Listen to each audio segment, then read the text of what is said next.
नमस्कार, आप देख रहे हैं जवाब तो देना पड़ेगा और आपके साथ में विजेंद्र सोलंकी। देश और दुनिया के अंदर जो जवाब मांगे जा रहे थे, ट्रंप और मोदी की मुलाकात में हर उस सवाल का जवाब मिला। मसलन रूस और यूक्रेन को लेकर दो महाशक्तियां क्या सोचती है, बांग्लादेश को लेकर अमेरिका क्या सोचता है, चाइना को लेकर अमेरिका क्या सोचता है, इसके अलावा टैरिफ को लेकर दोनों देशों के बीच किस तरीके से नीति बन सकती है, आतंकवाद को लेकर दोनों की नीति क्या हो सकती है, क्योंकि तब्बू राणा को अमेरिका भारत को सौंप रहा है।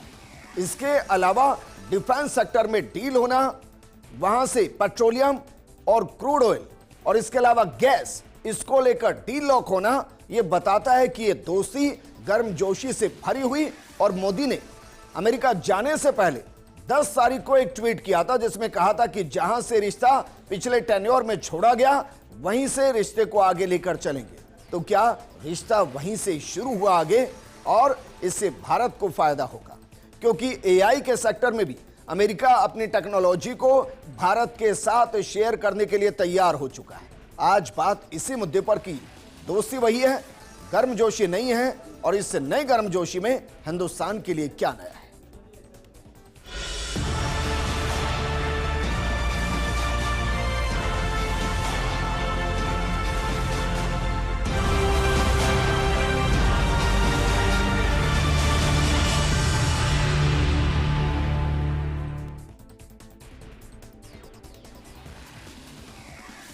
क्या वाकई में इस मुलाकात को अमेरिका के साथ भारत की नजदीकी के तौर पर देखा जाए, या वैश्विक पटल पर भारत खुद को बैलेंस कर रहा है, जिससे चारों दिशाओं में भारत अपने वर्चस्व के साथ जो राष्ट्र सर्वप्रथम है उस नीति पर मोदी आगे बढ़ सके। इस मुद्दे पर बात करने के लिए हमारे साथ मौजूद हैं विषय विशेषज्ञ कर्नल अनुपम जेटली जी।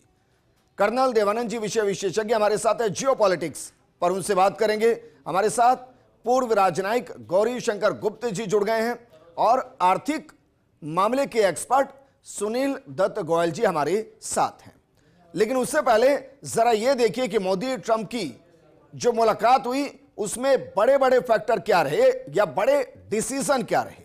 सबसे बड़ा डिसीजन, मुंबई हमले के आरोपी तब्बू राणा को भारत भेजा जाएगा, यह एक बड़ी डिप्लोमेसी जीत। इसके अलावा एशिया पैसिफिक के लिए भारत अहम देश है, यह अमेरिका ने कहा। भारत के साथ डिफेंस बिजनेस और ज्यादा बढ़ाएंगे। भारत को तेल और एनर्जी सप्लाई करने पर सहमति बनी है। एआई डेवलपमेंट के साथ एक दूसरे के साथ मिलकर काम किया जाएगा। यह दरअसल बड़े इशू जिन पर बातचीत हुई है। शुरुआत करते हैं अनुपम जेटली जी आपके साथ। डिफेंस सेक्टर में क्या वाकई में आपको लगता है कि भारत जब भी अमेरिका जाएगा, कोई ना कोई डिफेंस डील पहले लोग होगी, उसके बाद ही बातचीत होगी? क्योंकि अगर सप्लायर के तौर पर देखें तो अमेरिका डिफेंस में एक अच्छी सप्लाई करता है, और क्या इंपैक्ट फ्रांस से मोदी का अमेरिका पहुंचना, यह भी इस मुलाकात में नजर आया। नमस्कार विजेंद्र, आपको और सारे दर्शकों को। मोदी जी के फ्रांस जाने के पहले जो रुख डोनाल्ड ट्रंप का था, अमेरिकन प्रेसिडेंट का, उसके बाद बहुत बदलाव और नरमी देखा गया मोदी जी के फ्रांस में रहते रहते। और जब तक हमारे प्राइम मिनिस्टर पहुंचे अमेरिका, उनका काफी स्टैंस और रुख बदल चुका था।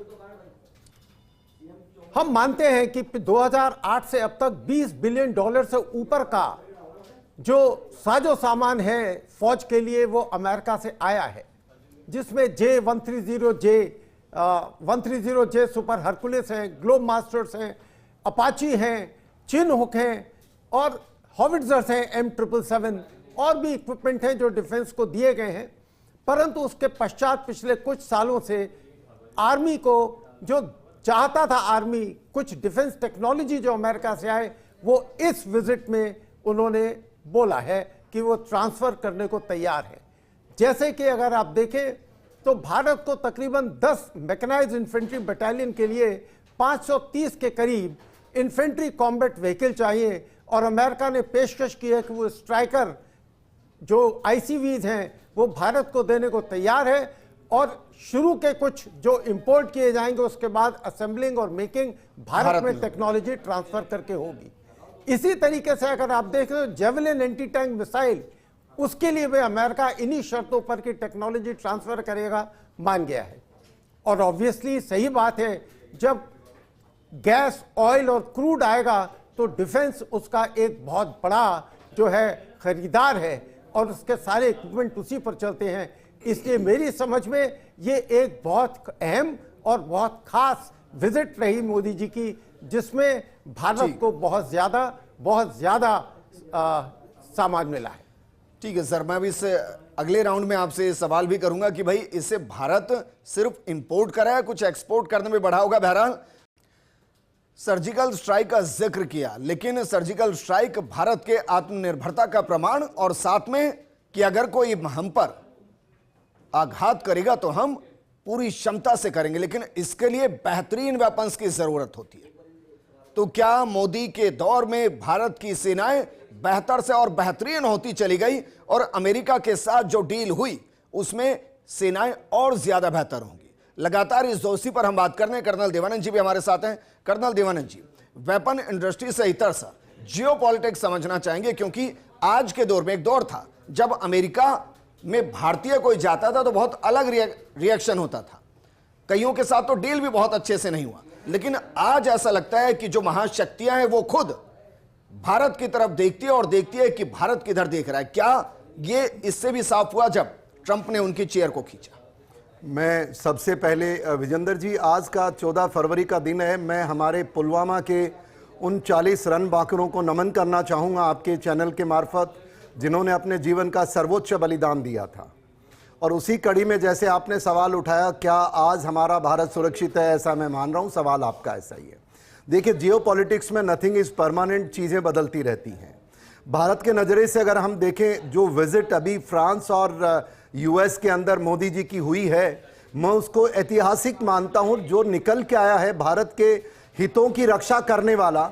देखिए, जो पुलवामा में हुआ आतंकवाद हमला था, मुंबई में हुआ वो आतंकवाद हमला था। आतंकवाद के ऊपर ताहिर राना को ताहूर राना को डिपोर्ट करने के लिए अमेरिका ने खुद घोषणा कर दी।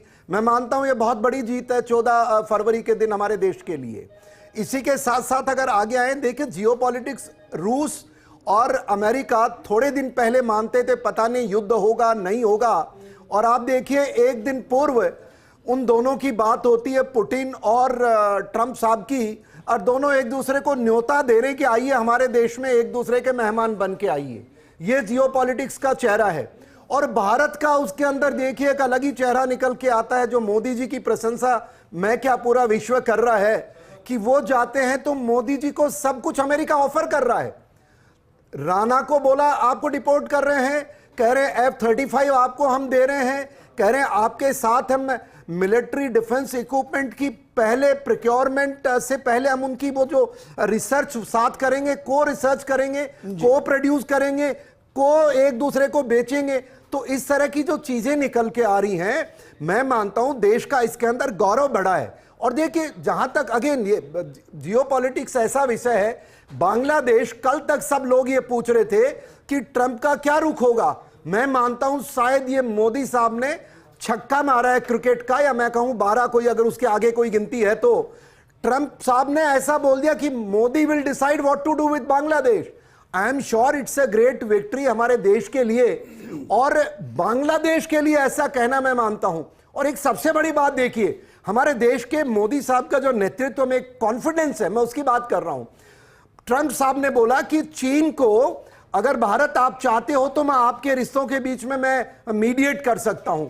और देखिए क्या लाजवाब जवाब दिया मोदी साहब ने। मोदी साहब ने कहा नो थैंक यू, हमें नहीं चाहिए, और हम हमारे पड़ोसियों के साथ आपस में बात करके करते हैं, हम हमारे मसले सुलझाते हैं। और इसी के बाद विपक्ष में उन्होंने दूसरी तरफ यूक्रेन और रूस की जब बात छेड़ी कि भाई शांति, युद्ध, आप न्यूट्रल हैं, तो मोदी जी ने बहुत अच्छी बात कही कि ना हम न्यूट्रल हैं, ना हम किसी के हैं, हम we are in favour of peace, हम शांति के पक्ष में हैं। तो मैं कुछ बिंदु देख रहा हूं। हाँ, इसके अलावा ट्रेड, ठीक है, वापस बात करेंगे, क्योंकि उनका पहले से ही ये विजन रहा है कि भाई हम युद्ध के पक्ष में नहीं, बुद्ध के पक्ष में, बुद्ध की राह पर हम चलेंगे। चलिए वापस इस दोस्ती पर लौटते हैं और हमारे साथ गौरी शंकर गुप्त जी हैं, पूर्व राजनयिक हैं। गौरी शंकर जी, इस पूरी मुलाकात को आप किस नजर से देख रहे हैं सर? नमस्कार, आपके सब ऑडियंस को भी हमारा नमस्कार। ये एक बहुत ही हिस्टोरिक विजिट है। आपने इसके विजुअल्स देखे होंगे कि प्रधानमंत्री और ट्रंप के बीच में जो आपस की जो बॉडी लैंग्वेज है वो बहुत ही जबरदस्त थी। ऐसा लगता है कि जैसे वो लंगोटे यार हों, एक दूसरे को बहुत समय से जानते हों, एक दूसरे का सम्मान उन्होंने किया, एक दूसरे को गहराई से समझा और सुना। अब इस विजिट के आप 4-5 बहुत बड़े आयाम हैं। पहला आयाम तो यह है कि उन्होंने जो ट्रांस बॉर्डर टेररिज्म है और इंटरनेशनल टेररिज्म है, इसके ऊपर बहुत ही गहराई से आप उनका जो प्रेस नोट है उसमें देखिए, उसमें एक प्रगाढ़ कोऑपरेशन की बात की गई है। और जैसे मोहम्मद और लश्कर ताइबा जैसे संगठनों का नाम उसमें लिखा हुआ है, आईसिस का नाम लिखा हुआ है, तो ये बहुत अच्छा एक हमारे लिए सार्थक आउटकम है। दूसरा है कि इंडस्ट्रियल और डिफेंस कोऑपरेशन, इसके अंदर बहुत लंबी चौड़ी बात हुई है और ये निर्णय लिया गया है कि यूएस जो है वो भारत के साथ मिलके हथियारों का, मॉडर्न हथियारों का निर्माण करेगा और वो निर्माण भारत में होगा। दोनों देशों की टेक्नोलॉजी को संयुक्त करके इस फील्ड में आगे बढ़ा जाएगा। हम लगातार इस खबर पर कवर कर रहे हैं और बता भी रहे हैं पॉइंट टू पॉइंट, लेकिन मैं जानना चाह रहा हूं कि जैसे एक दौर रहता था सर कि यूएसएस के इर्द गिर्द पूरी दुनिया घूमती थी, फिर अमेरिका के इर्द गिर्द पूरी दुनिया घूमती थी, क्या वाकई में आपको लगता है कि वर्तमान स्थिति ऐसी है कि भारत के इर्द गिर्द दुनिया घूम रही है और नहीं भी घूम रही तो भारत के बिना काम नहीं चल सकता? आप बिल्कुल ठीक कह रहे हैं कि भारत की जो इंटरनेशनल इम्पोर्टेंस है ना, वो बहुत ज़्यादा बढ़ गई है और सब लोग इसको रियलाइज कर रहे हैं। ये मोदी जी के प्रशासन में जो भारत को एक महत्व मिल रहा है वो मैंने जीवन काल में कभी नहीं देखा। मैं पूरे जीवन राजनयिक के रूप में रहा हूँ विदेशों में, और अभी जो भारत की प्राथमिकता दी जाती है हर देश के द्वारा, वो एक एब्सोल्युटली मतलब बहुत ही महत्वपूर्ण चीज है।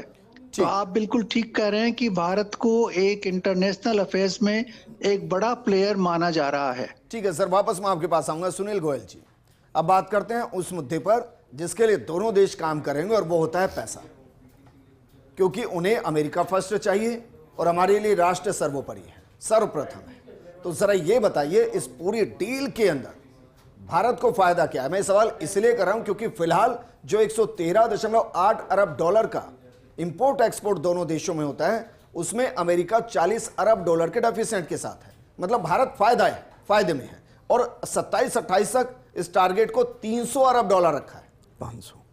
अब बताइए सर। देखिए, मैं जब स्टॉक मार्केट स्टडी करता हूं तो साथ में बॉडी लैंग्वेज भी देखता हूं। जैसा हमारे डिप्लोमेट गौरीशंकर जी ने बताया कि ट्रंप ने वो चेयर, आपने भी बताया कि चेयर पीछे किया और मोदी जी को बिठाया, तो ये तो तय कि दोनों बहुत एक परिपक्व राजनेता हैं। ट्रंप साहब का दूसरा टेन्योर है, मोदी जी का तीसरा टेन्योर है, पर अब बचे हुए 4 साल दोनों के बराबर है और दोनों को ऐसा कुछ कर रहे हैं जो पूरा विश्व उनको देखे। आज भी पूरे विश्व की निगाहें भारत के ऊपर है और अमेरिका के ऊपर है। क्यों है? रशिया का, आप कह रहे हैं दोनों चेहरे नोबेल पुरस्कार के लिए काम करेंगे अगले 4 साल? हो सकता है, कहीं ना कहीं दबी छुपी आकांक्षाएं ये हो सकती हैं, क्योंकि पीछे ओबामा साहब को मिला ही था, जबकि दावेदार थे नहीं थे, बात की बातें पर मिला था। मोदी जी का पूरा फोकस हमेशा रहा अपनी कंट्री फर्स्ट। उन्होंने मागा फर्स्ट बोला, इन्होंने मेगा फर्स्ट बोल दिया, तो मिला के मेगा हो गया, मीगा फर्स्ट। और आज जो मोदी जी ने जो बोला है, जहाँ तक ट्रेड डेफिसिट का सवाल है, उसमें अभी तक अमेरिका के बाद ऐसा कोई आइटम था नहीं शुरू में जो हम लोग उसको एक्सेस इंपोर्ट कर सके, इसलिए इंडिया एक्सपोर्टिंग कंट्री के फेवर में रहा। चूंकि दोनों का बैकग्राउंड एक मतलब सुलझे हुए राजनीतिक रूप में है, तो अब एक इनका पीछे को रास्ता निकलेगा और वो निकलेगा रास्ता डिप्लोमेटिक टैक्टिक्स के थ्रू।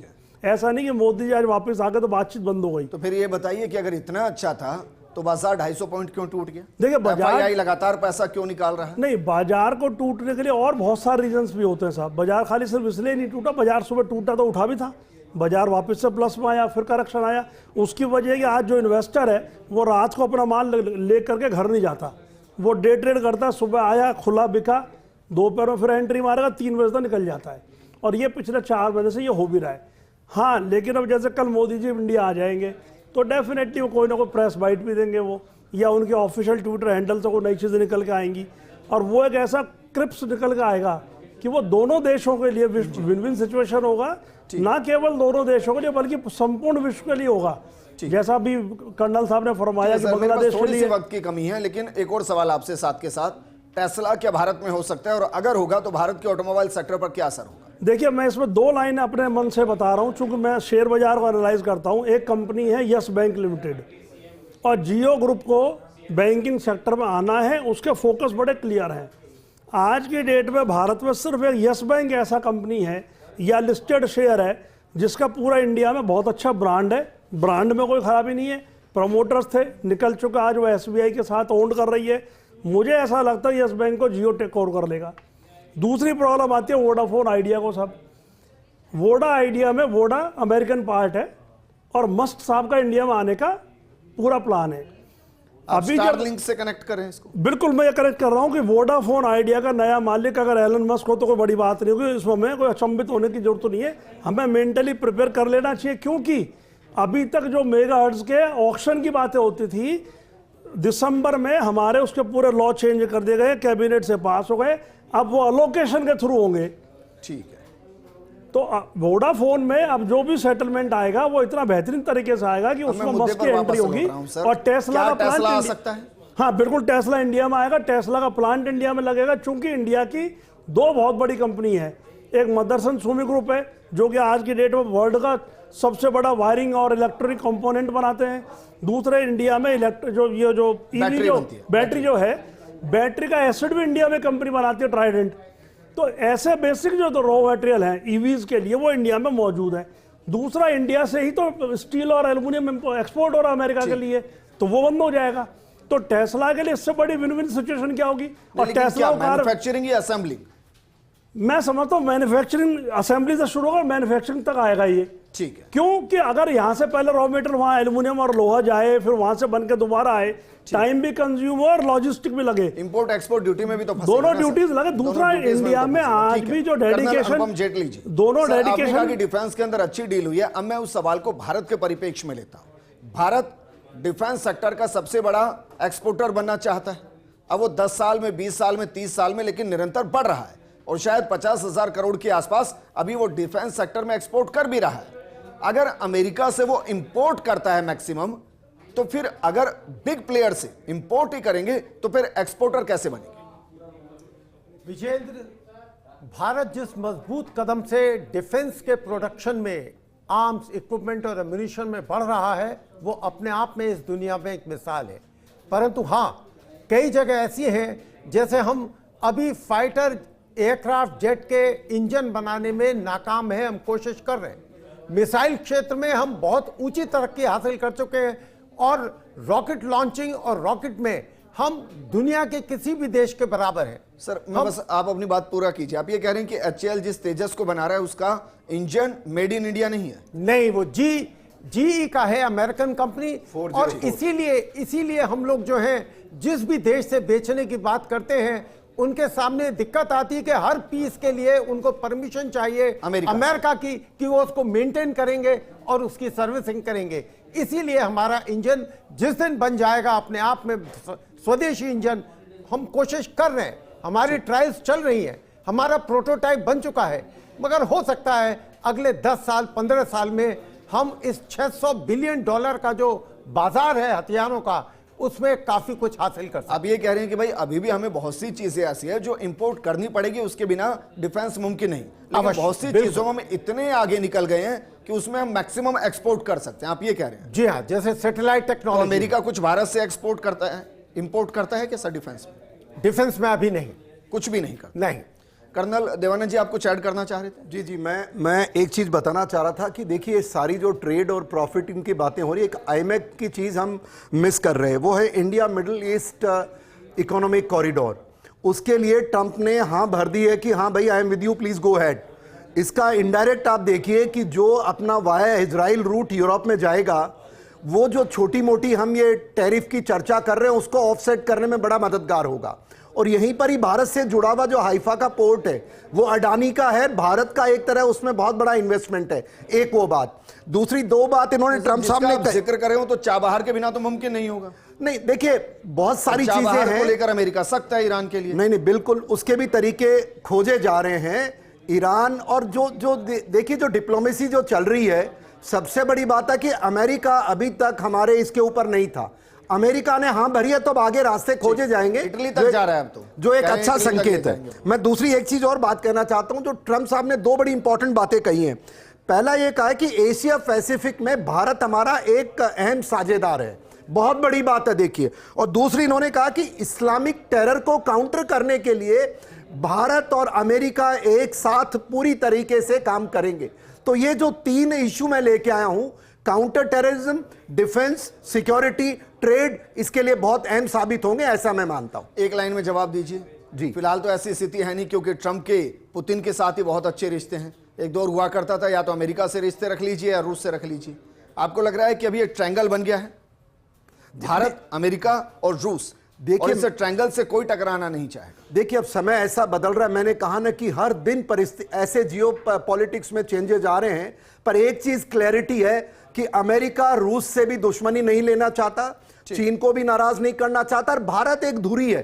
तो ये आपने जो कहा कि ये जो ट्रायंगल है, मे बी स्क्वायर बन सकता है और 5 बढ़ सकते हैं। बट एक चीज क्लैरिटी है, अमेरिका, भारत और अमेरिका, चाइना, नो चाइना को, बिकॉज अमेरिका चाइना के साथ इसलिए नहीं जा सकता कि उसका इतना पैसा वहां पर नेगेटिव बजट उसमें ट्रेड में है, वो उसको कभी नहीं आगे बढ़ने देगा। गौरी शंकर जी, सर क्या वाकई में ट्रंप ने जो कहा कि भाई बांग्लादेश को लेकर जो फैसला लेना है वो भारत तय करेगा, भारत उसके लिए स्वतंत्र है, क्या वाकई में ये वो नीति है जिसमें भारत अब उस स्थिति में पहुंच गया है कि चाहे श्रीलंका हो, चाहे नेपाल हो, चाहे बांग्लादेश हो, चाहे चाइना हो या अफगानिस्तान हो, उन सब पड़ोसियों के साथ अमेरिका सिर्फ बाहर से बैठकर कहेगा कि ठीक है आप कर लीजिए, हम आपके साथ हैं, हम इंटरफेयर नहीं करेंगे।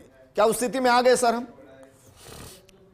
ये जो ट्रंप का स्टेटमेंट है, उन्होंने प्रधानमंत्री मोदी को पूरी स्वतंत्रता दी है कि जिस तरह से आप बांग्लादेश से निपटना चाहें, आप अपनी नीति बना के निपटें, वो हमारा सहयोग करेंगे।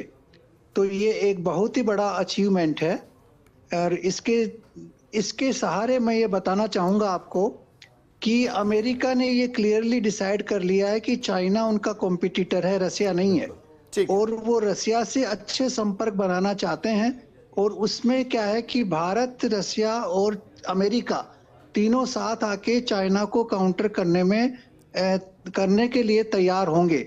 ये एक सिचुएशन बन सकती है अगले आने वाले वर्षों में, क्योंकि जो रसिया का जो रिलेशन है चाइना से, वो भी कुछ हद तक टेम्परेरी रिलेशनशिप है, क्योंकि उनके फार ईस्ट के अंदर चाइना का बहुत इंट्रूजन है। वो सर उसने भी है ना, क्योंकि बाइडेन जो है नाटो को पैसा दे रहे थे और नाटो भड़का रहा था यूक्रेन को। अब अमेरिका ऐसा नहीं कर रहा है तो चाइना के पास जाने की जरूरत ही नहीं है। बिल्कुल। उसके अलावा बाइडेन की पॉलिसी एंटी रसिया थी। ट्रंप की पॉलिसी है कि प्रो रसिया, रसिया के साथ अच्छे वर्किंग रिलेशनशिप होने चाहिए। ये पहले टेन्योर में भी उनकी पॉलिसी थी और अभी भी है। और इसीलिए पुतिन के साथ उन्होंने कई, मुझे प्रोग्राम को क्लोज करना है सर। ट्रंप सिर्फ पॉलिटिशियन नहीं है, बिजनेसमैन भी है।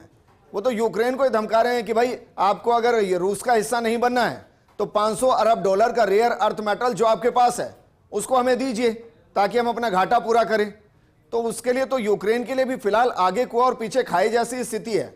वापस मैं आऊंगा, लेकिन सुनील दत्त जी, फाइनल कमेंट मैं आपसे चाहूंगा। भारत की अर्थव्यवस्था दो चीजों से आम आदमी जो समझता है वो समझता है, एक होता है भाई जीडीपी और दूसरा होता है शेयर बाजार। जीडीपी हम 6.45 के आसपास का अनुमान लगा रहे हैं और अपना शेयर बाजार लगभग 20 से 25% का करेक्शन दे चुका है और आपके जो ब्लू चिप हैं वो 45% का करेक्शन दे चुके हैं। क्या वाकई में इन मुलाकातों के बाद हम मार्केट को हरे रंग के साथ बंद होता देखेंगे या लग रहा है कि बुल के हाथ पैर टूट गए हैं, अभी वक्त लगेगा उसको उठने? नहीं, ऐसा वक्त, इतना लंबा वक्त नहीं है। बाजार को बहुत लंबी मंदी के मूड में नहीं है। मेरे ख्याल से बाजार अगले एक वीक के बाद सेटलमेंट में दौर में शुरू हो जाएगा। एक छोटा सा मैं पॉइंट कवर करना चाहूँगा जो लोग अभी पढ़ नहीं पा रहे। जो 12 लाख की जो छूट की है ना जी, उसमें ऐसे बहुत सारे आयकर दाता होंगे जो 5-6 लाख की ITR भरते थे अपने टैक्स को बचाने के लिए। वो बहुत तेजी से 12,75,000 तक या 11 लाख 11.5 लाख तक आएंगे। मेरा निजी अनुमान मेरे स्टडी और एक्सपीरियंस के आधार पर है कि जीडीपी भारत के 7% क्रॉस आप ये कह रहे हैं एफआईआई की जरूरत ही नहीं, डीआईआई बहुत हो। बिल्कुल इतना ही है। आप देखें ना कितना 2.5 लाख करोड़ रुपए इस महीने का कलेक्शन हुआ है एएमसीज में, तो सामने है ना कि हमको आने वाले, और आप रोजाना डेटा अगर आप देखें तो एफआई जितना माल बेचती है या तो उसका पूरा माल डीआई ले ही जाता है, कई बार वो एक्सेस भी होता है, कई बार 10-5% परसेंटेज कम भी वो बाई करते हैं। लेकिन हमारे डीआई आज बहुत मैच्योर्ड है, समझदार हो गए हैं, वो बाजार की मंदी का फायदा उठाना भी शुक्रिया हमारे साथ जुड़ने के लिए कर्नल अनुपम जेटली जी, कर्नल देवानंद जी आपका भी बहुत शुक्रिया, गौरीशंकर जी आपका भी बहुत शुक्रिया, सुनील जी आपका भी शुक्रिया। दोस्ती को सही तरीके से परखना है तो ऐसे परखिए कि वहां से निवेश कितना आ रहा है। अगर भारत के अंदर निवेश बढ़ता है, भारत की अर्थव्यवस्था को बूस्टर डोज मिलती है, भारत का एक्सपोर्ट बढ़ता है, तो मानकर चलिए इस दोस्ती के अंदर भारत विनिंग पोजीशन में होगा। वैसे भी अमेरिका का सपोर्ट होना और भारत उससे कई मायनों में अलग फायदे भी उठा सकता है, जैसा बांग्लादेश को लेकर भारत को फ्री हैंड मिला। इस प्रोग्राम में फिलहाल इतना ही। नमस्कार।